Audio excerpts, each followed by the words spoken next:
সুলতান সালাহউদ্দিন আইয়ুবী ন্যায়ের রক্ষক। সুলতান সালাহউদ্দিন আইয়ুবী ছিলেন মুসলিম ইতিহাসের অন্যতম মহান শাসক, যিনি তার বিচক্ষণতা, সাহসিকতা এবং ন্যায়ের প্রতি নিষ্ঠার জন্য খ্যাতি লাভ করেছিলেন। তিনি ১১৮৭ সালে জেরুজালেম পুনরুদ্ধার করার মাধ্যমে মুসলিম বিশ্বের একজন কিংবদন্তি নেতায় পরিণত হন।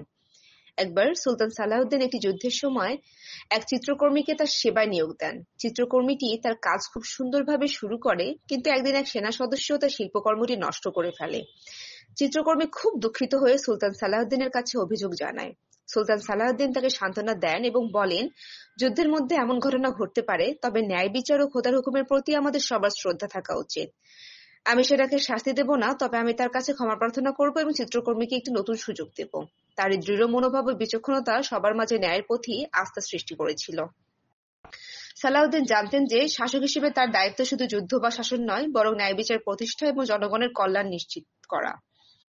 এ গল্প থেকে আমাদের শিক্ষা, শাসক বা নেতাদের কাজ শুধু যুদ্ধ নয়, বরং ন্যায় বিচার প্রতিষ্ঠাও খুব গুরুত্বপূর্ণ।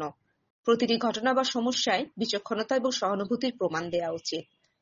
অন্যদের অধিকার রক্ষা করা এবং তাদের প্রতি সদয় মনোভাব পোষণ করা মহান নেতার পরিচয়।